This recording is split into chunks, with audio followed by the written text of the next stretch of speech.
Salut tout le monde, aujourd'hui je vous montre comment bien utiliser votre masque. Ça semble simple, mais pour certains, c'est peut-être compliqué.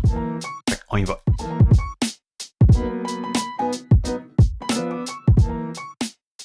Salut tout le monde, bienvenue sur ma chaîne. Ici je parle de retouches photo, soit avec Lightroom ou Photoshop.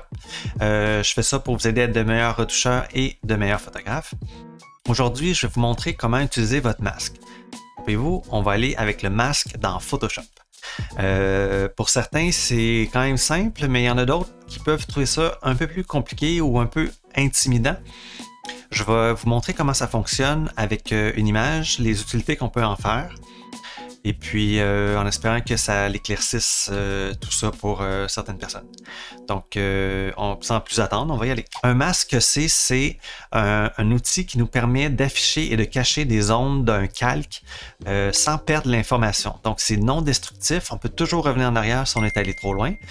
C'est vraiment pratique d'utiliser ça et de le maîtriser et de savoir ce qu'on peut faire avec ça. Donc, c'est mon but aujourd'hui d'essayer de vous expliquer comment ça fonctionne. Si mettons je fais petite métaphore, un masque, mettons, disons que c'est notre calque, c'est d'aller prendre ce calque-là, puis d'aller, disons, dans une zone, enlever quelque chose qu'on ne veut pas voir, ou juste afficher qu'est-ce qu'on veut réellement voir. Donc, mettons que je fais un rond dans ma feuille.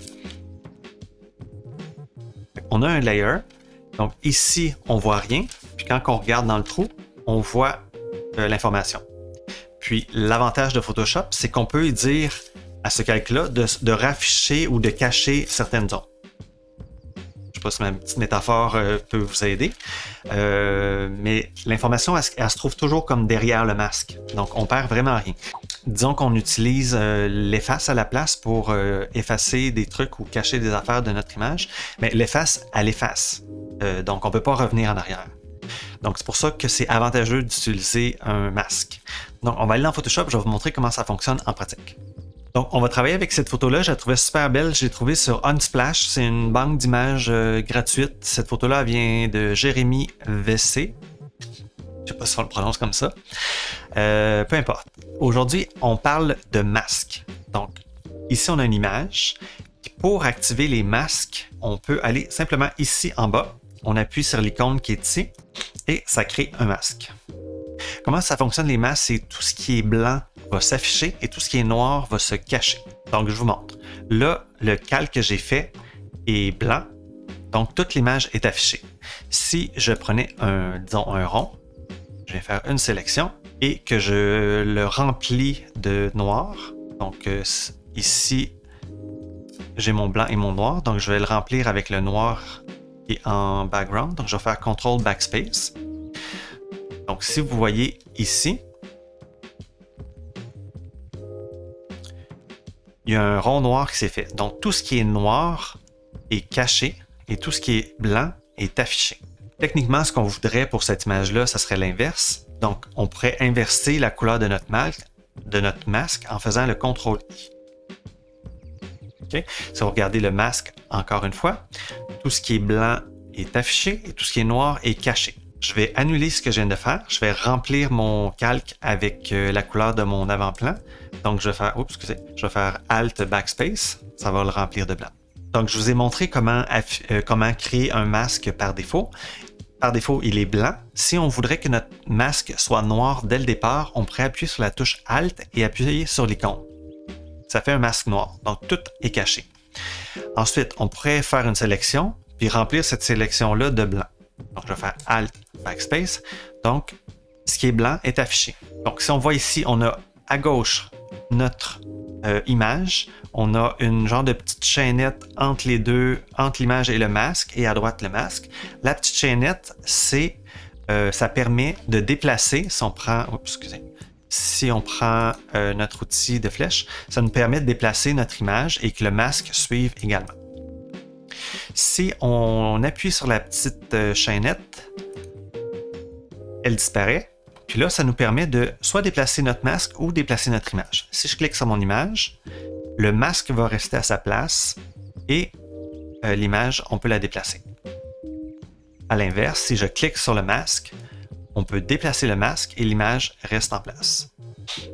On va En fait, on va annuler ce que je viens de faire, juste pour remettre à 0. Fait que là, on a vu comment créer un masque, comment le modifier avec le blanc et le noir, comment déplacer l'image sans bouger le masque et à l'inverse, bouger le masque sans bouger l'image. Une autre façon de créer un masque, ce serait de créer la sélection en premier et ensuite d'appuyer sur l'icône de masque. Ce que ça va faire, c'est que tout ce qui est dans la sélection qu'on va avoir fait va être blanc et tout ce qui est à l'extérieur va être noir. Je vous montre. Donc, je fais ma sélection dès le départ. Je la mets là et j'appuie sur l'icône de masque. Et le masque a été créé. Donc, ce que j'avais dans mes sélections est en blanc et ce qui était à l'extérieur de la sélection est en noir. On pourrait aussi utiliser, disons que je sélectionne la tête de mon renard. Je vais y aller grossièrement, juste pour qu'on voit bien. Ça. Là, je fais Alt, faire l'inverse de la sélection. Je crois que j'aurais même faire Select Object, voir qu'est-ce que ça donne. J'ai sélectionné le renard comme ça. Donc, ça serait un bon point de départ. Je pourrais dire, je veux que mon renard soit sélectionné, puis je veux enlever mon background. On appuierait sur le masque et le renard serait sélectionné. Une fois cette sélection-là faite, si vous avez remarqué ici en haut, toute cette section-là, il y a des propriétés par rapport à ce masque-là. Donc là, il y a une sélection. On pourrait faire que nos edges, là, comment on appelle ça, nos contours, soient un peu plus flous. On pourrait utiliser le feather pour flouer un petit peu nos côtés. Okay.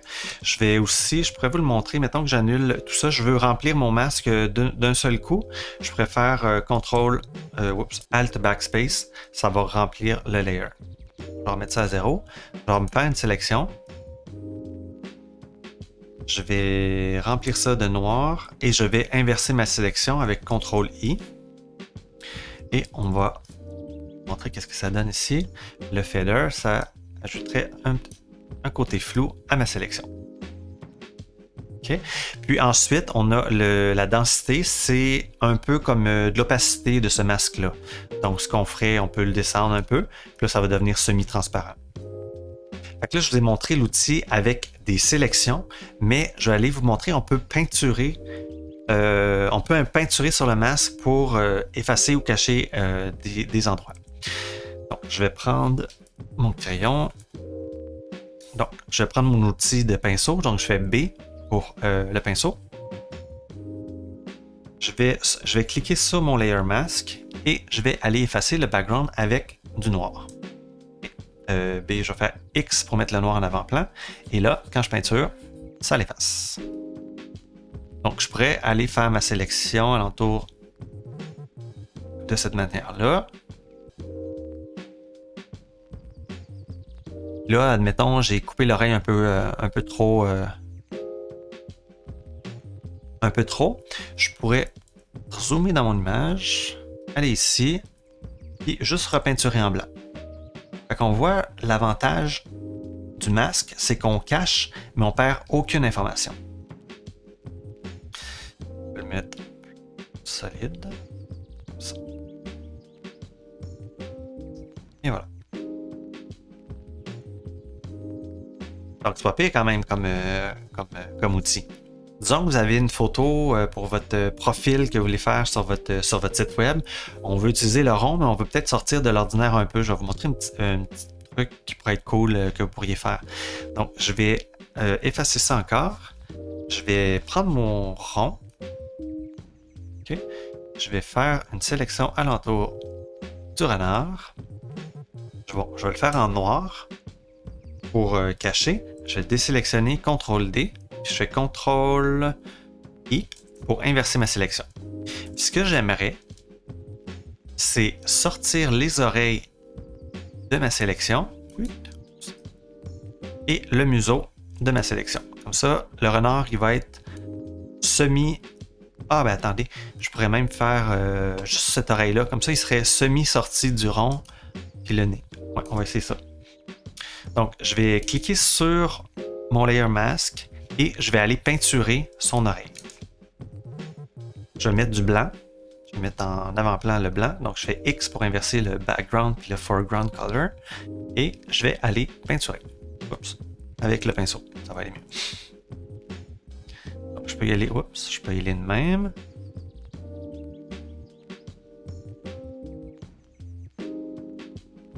Puis, faites pas attention au jaune. Le rond jaune, ça, c'était juste pour que vous voyez ma souris est où. Il semblerait qu'il reste sur place quand je fais ça.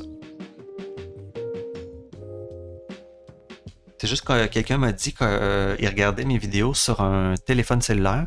Puis là, il voyait pas bien la souris. Fait que là, je me suis dit, je vais mettre un rond jaune. Puis là, avec le shell que j'utilise, ben, le rond, quand j'appuie puis je glisse, ben, il reste sur place. Je vais essayer de voir s'il n'y a pas une solution pour corriger ça ou un autre logiciel à utiliser. Si jamais vous en avez à me proposer, gênez-vous pas pour me le mettre dans le commentaire. Ça me fait plaisir d'essayer ça. Une petite technique de sélection qui peut être le fun à savoir, c'est quand on utilise le pinceau, il faut y aller comme par petits coups. Mais si, admettons, je voudrais faire une ligne droite rapidement, ça marche pas avec le crayon, mais ça marche avec la souris. On peut appuyer, disons, ici, on tient la touche Shift enfoncé et on clique plus loin. La ligne va se faire entre les deux points. Ça peut être pratique de savoir ça. Petit bonus du jour. On va faire le museau en blanc.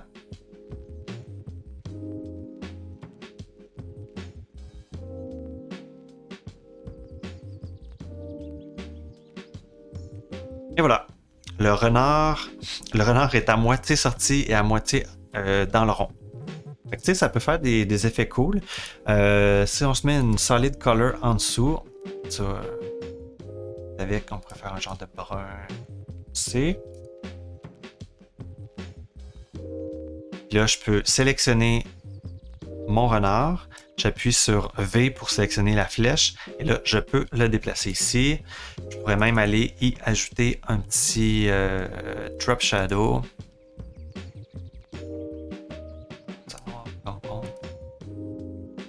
Grosseur. Ça, c'est l'espèce de flou.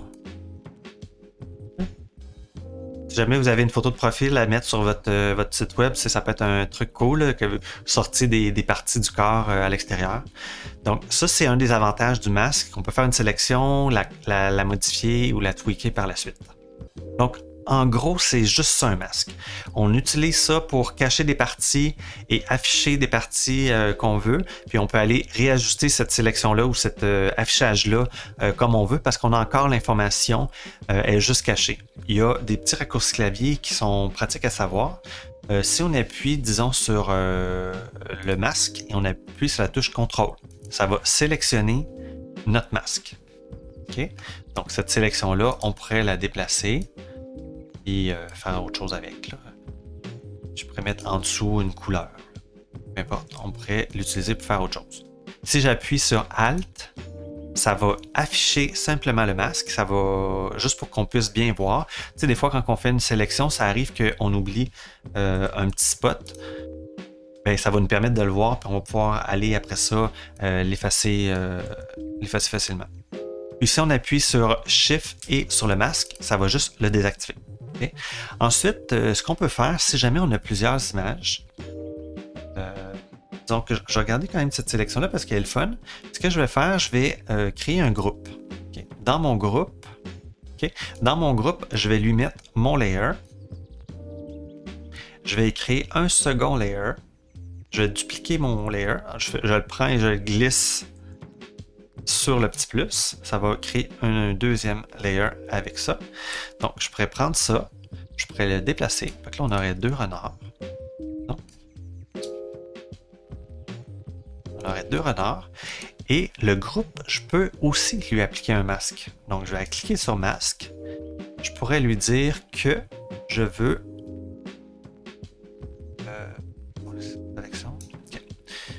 je voudrais afficher seulement les yeux de ces deux renards-là. Donc, je pourrais effacer, faire CTRL-I. Fait qu'on a un masque sur notre dossier et on a un masque sur chacun de nos layers. Fait qu'on peut travailler de cette façon-là, puis mixer plein de masques ensemble, puis arriver à plein de sortes de combinaisons. Là. Tout ce qui reste à faire, c'est de jouer avec votre créativité, puis essayer plein de choses.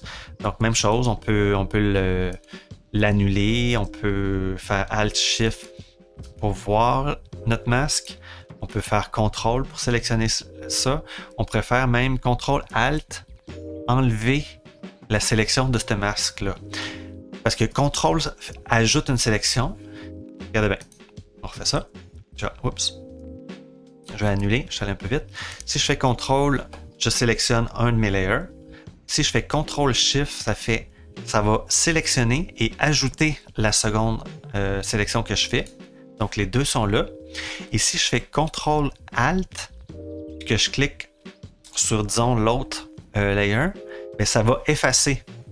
Ça fait un moins sur les sélections que j'ai déjà. Puis, à ça, je pourrais créer un nouveau groupe qui contient ce groupe-là et faire un masque. Écoute, fou là, ce qu'on peut faire. Fait que, c'est vraiment fou, c'est vraiment juste votre imagination qui va pouvoir vous limiter. Mais avec toutes les combinaisons, tous les outils que vous pouvez faire sur une image, vous pouvez l'appliquer aussi sur un masque parce que c'est comme considéré comme une image, mais c'est noir ou blanc. Donc, allez expérimenter ça. Je vous ai montré comment créer un masque. Par défaut, il devient blanc. Comment le créer en noir en appuyant sur la touche Alt. Je vous ai montré comment rendre une sélection en masque. On fait sa sélection en premier et ensuite ça devient, en appuyant sur l'icône de masque, ça devient notre masque. La sélection devient notre masque. Je vais montrer comment inverser le masque en faisant CTRL-I. Je vais montrer comment peinturer. Je vais montrer comment revenir en arrière en peinturant, en faisant notre sélection de l'oreille du renard. Je vous ai montré comment mettre un masque à un groupe. Fait que, allez essayer ça. Si vous avez des questions, n'hésitez pas à me les écrire dans les commentaires. Ça me fait plaisir d'y répondre. Si vous avez appris quelque chose aujourd'hui, faites-moi un beau petit thumbs up. Et si vous n'êtes pas encore abonné, abonnez-vous. Ça m'aide à me faire connaître par YouTube et à avoir un peu plus de notoriété. Donc voilà, la bonne musique aujourd'hui provient encore de Upbeat. J'espère que vous avez apprécié et on se voit dans une prochaine capsule. À bientôt.